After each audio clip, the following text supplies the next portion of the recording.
What if Mary Magdalene knew that praying was never the gateway to miracles? Because she understood the monad responds only to inner unity, not spoken desire. What if she realized that the moment humans beg, plead, or reach outward, their awareness fractures, and that this fracture is exactly where archonic interference quietly operates? Not demons, not monsters, but forces of distraction that thrive when attention scatters and power leaks. Mary Magdalene was not rebelling against faith, she was protecting access. She saw that when people pray emotionally, their bodies tense, their minds race, and their awareness splits between hope and fear. And she knew something most never learn.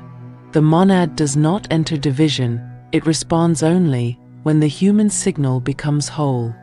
So she taught a different way, not worship, not repetition, not asking. She taught chosen ones how to call, how to align breath, body, and attention until the inner noise dissolved.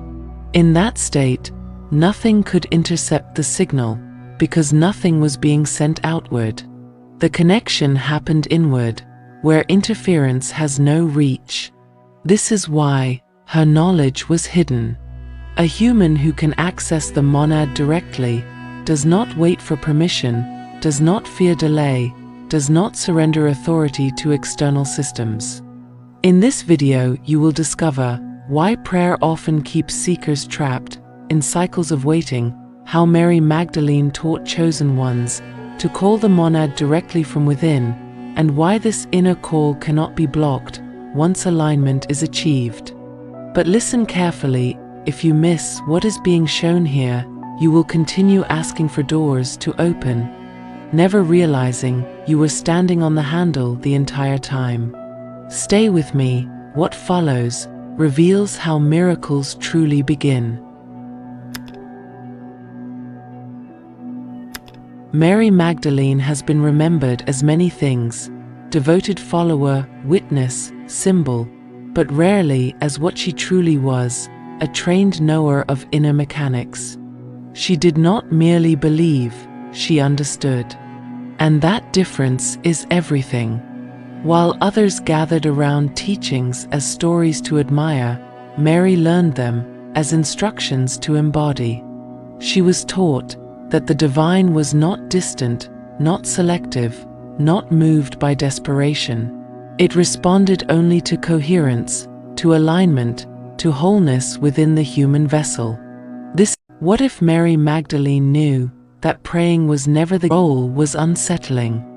Mary did not approach the sacred as something outside herself, she approached it as something that awakens when the mind grows quiet and the body becomes present. She knew that miracles were not interruptions of natural law, but expressions of a deeper law most people never access. Those who studied consciousness across history, mystics, philosophers, early contemplatives, understood the same principle in different words. When awareness is fragmented, power leaks. When awareness becomes unified, reality listens. Mary was a keeper of this unification. She taught that emotion alone does nothing, words alone do nothing. Even belief, without inner order, changes very little.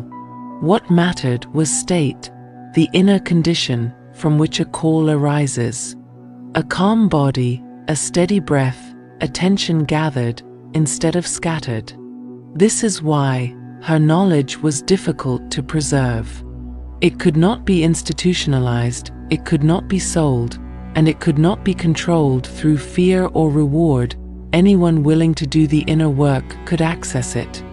Mary did not teach people how to worship harder, she taught them how to stand in alignment. So when the monad was called, it responded naturally, effortlessly, without delay. And once you understand this, prayer, as you've known it, begins to feel incomplete.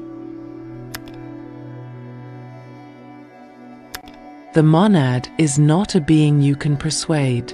It is not a figure, watching, judging, or choosing favorites. The monad is unity itself, the undivided intelligence from which thought, matter, and awareness arise. Ancient philosophers spoke of it as the one before all things, the source that does not move, because everything moves within it. It cannot be emotional, offended, impressed, or convinced, because it lacks nothing. This is why words fail it. Words are fragments, they come from division. One thought separated from another, one desire pulled against another. When you speak from inner conflict, your call dissolves before it ever coheres. The monad does not ignore you, it simply does not respond to incoherence. Imagine trying to tune a radio by shouting at it. No matter how sincere your voice, the signal will not come through unless the dial is aligned. The monad functions the same way. It answers resonance, not requests. Early thinkers who studied consciousness understood this well. They taught that the highest source could only be approached by likeness. To contact unity, the human mind must briefly become unified. This is why desperation rarely produces clarity, and why silence often does more than effort. Mary Magdalene understood this distinction deeply. Looks like you forgot, once again, how powerful you are.